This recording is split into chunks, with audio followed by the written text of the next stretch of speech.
Rem is one of the most popular characters within the entire series and has elevated ReZero's popularity to a level which it would have never reached otherwise. While many people like to attribute it to reasons like her being waifu bait or a simp, this blatantly isn't true. When we actually bother to analyze her writing within the light novel and the web novel, we can see that her character is far more fleshed out than people are willing to give her credit for, and why she is one of, if not the best female character within ReZero, even to this day. Obviously, since there's so much for me to go over within a single video, I'll be breaking down Rem's writing within Arc 2 to 3 in this video, covering her narrative significance after the point in which Light eats her, and then in my second video I'll be going over Rem's developments from Arc 7 through 9 and going over some of the critiques which have been levied against her character. Finally, with the third video, I'll be addressing every single major critique against Rem's character which is levied against her within the ReZero community. As always, if you like this sort of content, please remember to like and support me on whatever platform you find us on, and let's begin.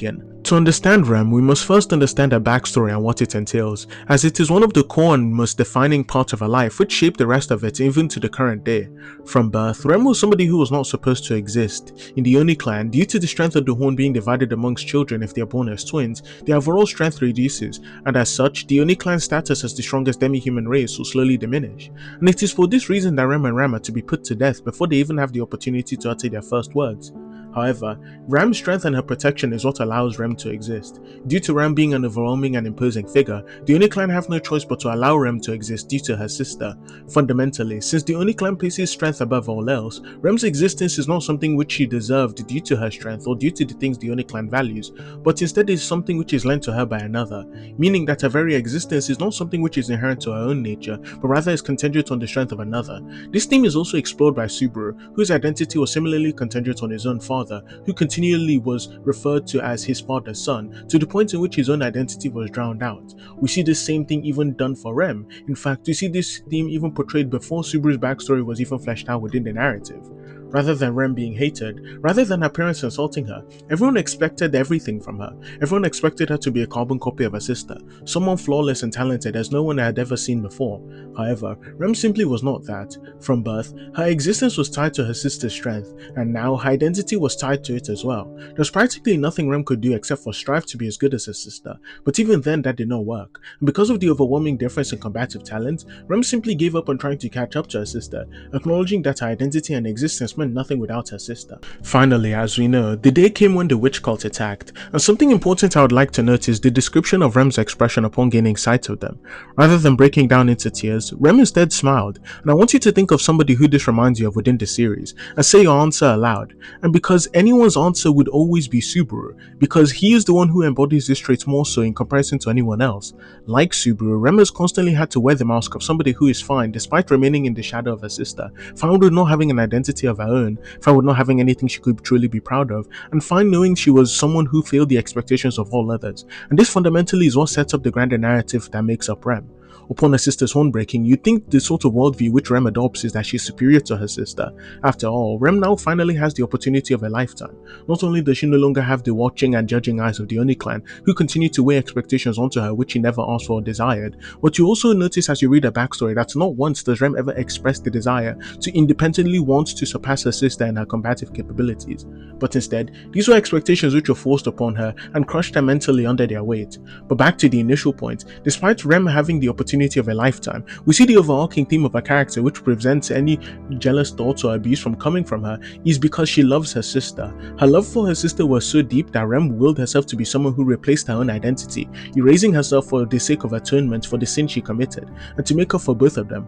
Because Ram now had to suffer, Rem decided that she now had to become Ram for both of their sakes, essentially overwriting and erasing the identity which she once desperately strived for in her childhood because of this love. However, it was not obviously something which she could maintain. Despite this love, Rem herself was not happy. After all, who could be? She could not behave how she wanted, dream how she wanted, dress how she wanted, because there was no time for that. Or rather, her existence was not a priority within her own mind. Instead, atonement and keeping up with the piling expectations which had been placed upon her from childhood became the core focus of her mind. Unlike Subaru, who internalizes his self-hatred and refuses to interact with the world, becoming an escapist into the world of fiction, instead, Rem becomes a simulacrum of Ram's identity, choosing to carry a cross born from her viewing herself as somebody who is perpetually a disappointment and incapable of matching up with her own sister, yet is doomed to try and do so till the end of her life.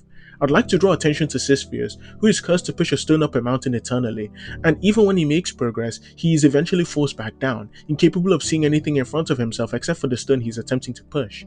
This is quite literally Rem's situation. From birth, she has had a fate which she did not desire, something which was forced upon her, being somebody who was meant to die, and then she was incapable of escaping this fate on her own, and thus another fate was thrust upon her, being somebody who could match up to Ram. Despite Rem trying to choose her fate as somebody who could do nothing but stand in her sister's shadow, once more, fate intervened and forced her to throw away her own identity, to be nothing short of a simulacrum for her sister. Simply put, fatalism has been present within Rem's life, and her backstory shows this to the absolute extreme. Fundamentally, unlike Subaru, who internalizes his self-hatred, every action which Rem does is an expression of it, from the way she talks, trying to mimic her sister, to the way she dresses, to doing her hair just so she can look like her sister. All of it is an attempt to kill the Rem who exists deep within her, the one who was deemed unworthy of existing, and the one who suppressed herself the entire time she was a child, simply for the sake of her sister. So, whenever Rem acts, rather than it being guided by her own personal opinion as per her character, it is something which is defined by what she thinks another person would do, something she concludes oftentimes without even asking her sister. And you will notice that this is an exactly identical relationship to what Emilia and Subaru shared before the end of Arc 3. So, to conclude this section specifically on her backstory, Rem is somebody whose entire life has been dictated by responsibilities and obligations she did not choose, and the figure who she loved like any sister would became an unconscious participant within her torment, and in the exact moment where her sister lost her horn, giving her the hope of actually carrying out her own identity, she once more purposefully abandoned that option because of her love. The thing which makes Rem compelling from her backstory is how similar yet different it is from Subaru's. Like Subaru, she only had existence and her achievements validated by virtue of her relationship with her sister, and like Subaru, she was incapable of matching up with this family member, which caused her to despair. And like Subaru, her identity and even her appearance began to be hinged upon that family member who she could not compare to. However, what makes Rem unique and distinct from Subaru is how they express this overall theme of identity, which constantly looms within the background. Subaru constantly runs away from expectations due to his desire for independence and for people to expect things from him based off his own merit and existence. He runs to the world of anime because it allows him to flee from the reality that he could not compare to his father. However, this is not true for Rem. In the face of adversity and opportunity to carve out her own identity, Rem chooses to essentially kill her own identity in the simplest sense of the word. She chooses to destroy her own identity and instead act as a vessel for another independent being her sister. Rather than act as her own independent entity, she uses herself as a tool to portray what she believes her sister would do, and this is an external expression of self-hatred, and while not as blatant or consistently noted as Subaru's, it is no less prominent. As we see through her interactions with Subaru throughout the entire arc of Arc 2, Rem is somebody who is more driven by impulse rather than her sister's words, following what she believes her sisters would do to the utmost extreme without even consulting her. For example, when Subaru is killed by Rem within the hallways, rather than it being something which is born from a genuine sense of malice towards all that is living, it instead stems from Rem's traumatic experiences with the witch cult, combined with her fundamental lack of agency over her own actions. Subaru and the narrative note this quite consistently.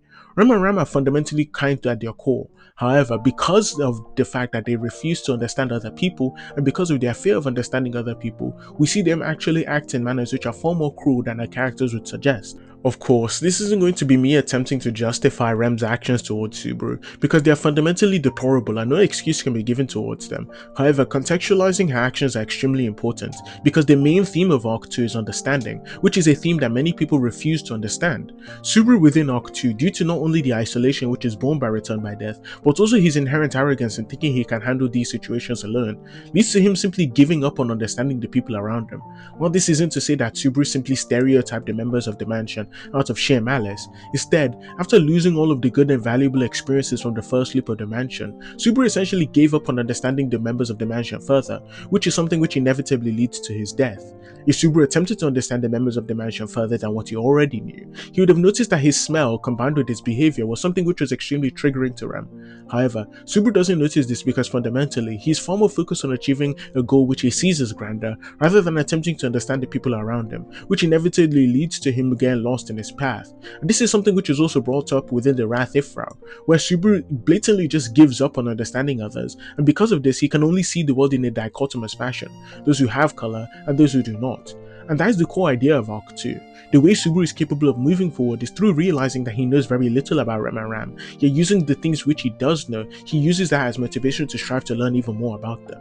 But how does this link to Rem, you might ask? And the answer is quite simple. Rem is somebody who goes through the exact same character arc. As noted within Arc 9, Rem has a very small view of the world. She has a sister who she killed her identity for, and Roswell who makes her sister happy, and fundamentally that is all she thinks she needs. Upon the introduction of Emilia, Beatrice, and even Roswell included into her life, Rem has not trusted a single one of them because they are not her sister. It is this idealization of her sister which prohibits her from trusting anyone else. However, during the final part of Arc 2, we have Subaru who comes in and essentially tramples over her entire desire to not allow anyone within her life, and essentially forces her to trust him without regard for her insecurities. And it isn't simply anyone who could do this. Because of the similarities Subaru and Rem share, Subaru's existence reminds Rem of herself. Despite knowing that he is weak and incapable, Subaru continues to throw himself into a situation he had no hope of achieving in simply just because of his own desires. And this is something which is identical with Rem. Because she thinks she will never be able to match up with her sister, she continues to throw her all into it despite knowing that it is futile. And despite knowing that she can't match up to the expectations which are actually levied upon her, she instead chooses to kill her identity just so she can accomplish this goal, which is something which Subaru does, however in a far more healthy manner. Rem herself initially disdains these qualities which Subaru has because she finds them arrogant, because unlike her, Subaru is willing to ask for help when he finds himself inadequate, a quality which Rem herself was incapable of attaining, which inevitably led to years upon years of emotional suppression which she suffers throughout the series. Rem falls in love with Subaru not because he represents an ideal which he can never match up to, nor because she sees him as some flawless hero, but for the specific reason that even though Subaru is like her, somebody who is inadequate and weak, Subaru never stops struggling. He never concedes defeat and takes compromises when he wants something, and although he may take wrong turns sometimes, his core nature is somebody who will help anybody, and somebody who wants to save everybody, and this is a greed which Rem did not have for the majority of her life, and it is something which Rem deeply resonates with and falls in love with, which is something that many people seem to be incapable of understanding. Moving forward in time, we have Rem and Subaru's iconic speech and interaction, where Rem calls Subaru demonically inspired, and many people seem to think that it's at this point which Rem fell in love with Subaru, when in fact it was earlier with the Beasts. But that is besides the point. In this scene, we finally get Rem spilling out all of the insecurities which she's had since childhood. She's unsure why she was even born, she thinks of herself as a reject, she cannot even fathom the idea she is good or talented at anything, and all of these are insecurities which are born from her childhood and mirror Subaru's perfectly, and the key is to show how Subaru responds to this. Unlike Rem, Subaru does not know what Rem was like when she had her horn. Subaru doesn't know of this idealized Rem. Instead, Subaru only knows of the Rem and Rem who are in front of him. He chooses to rely on this understanding of them, without assuming he knows everything about them, to tell them what he believes is the truth. While it might have been true that Rem could have done what Rem did but better, she was not present, and because she was not present, the only person he could rely on was Rem. Subaru acknowledges that Rem might have been better, but tells Rem to her face that he still prefers Rem regardless, because the possibility of Rem does not change the fact that Rem was the one who saved him. This scene mirrors what Emilia told Subaru later on, so spoilers for Arc 6 for the clip I'm about to put up. Why? Why do you want to hear that name? Why do you care? What do you expect from him? He's weak, he's stupid, he's miserable, he's nothing. What do you even see in him? Maybe you're right. There are plenty of people stronger than Subaru. And surely there are many people smarter than Subaru. But I prefer to be with you, Subaru. No matter what time. I believe that Subaru will do so for me. As do I wish, after all. While there might have been people who are superior to Rem, speaking of the possibilities of the matter are largely irrelevant to the issue. So he tells Rem to drop the idealized version of Rem and look at the Rem who is in front of her.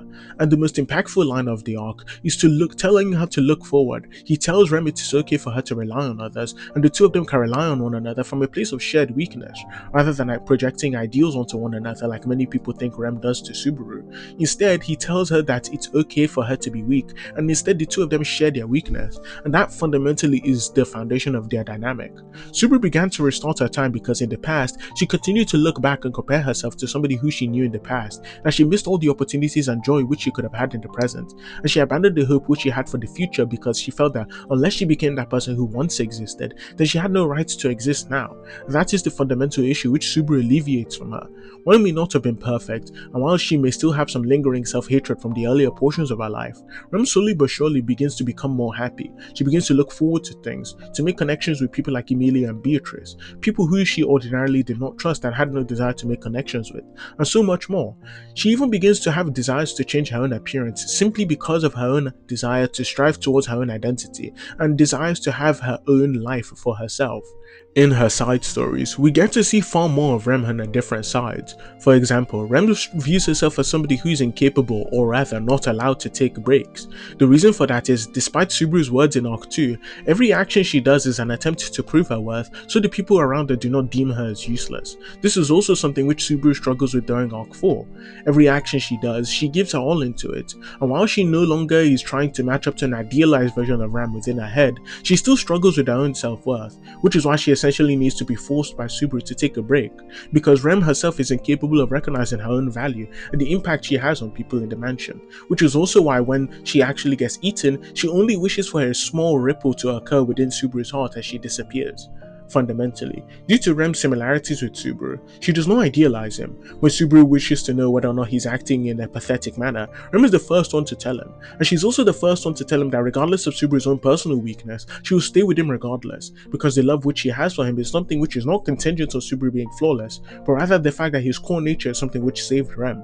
Something which will not allow her to allow Subaru to give up, because that would mean that Subaru abandons himself and a core part of his own identity, which is the same error she herself fell into in her childhood. Like Subaru, Rem is self-sacrificing. She sees a solid reason to die in Subaru, and while that is fine in itself, Rem sees her very purpose as someone who was born to sacrifice herself for Subaru, which is a very low level of self-worth, which is quite frankly unhealthy. This isn't me saying that Rem's and Subaru's relationship is flawed or toxic. Still, regardless of that fact, they are both very flawed people, and their flaws are readily apparent in many cases. Subaru himself has had his self-worth sink after Rem disappeared, simply because he never wanted to lose anyone like he lost Rem, and Rem, due to her own weakness and self-hatred, found her very life to be a disposable tool in order to help keep other people alive. To conclude this video, Rem's writing in Arc 2 to 3 is something which many fans have misunderstood, simply because they are too focused on seeing her as a romantic rival to Emilia. Other people argue that Subaru does not love Rem romantically, even though he says it verbatim, and that fans of the series specifically have forgotten the well thought out and intricate character writing which has gone into Rem's character, simply because of the fact that they are too focused on seeing her as simply a romantic partner. So, with that being said, this is the end of the video. If you like this sort of content, please remember to like and subscribe, and I'll be going over Rem's character writing within Arc 7 to 10 in the next video, so stay tuned for that. This has been Shinra, and I'm out.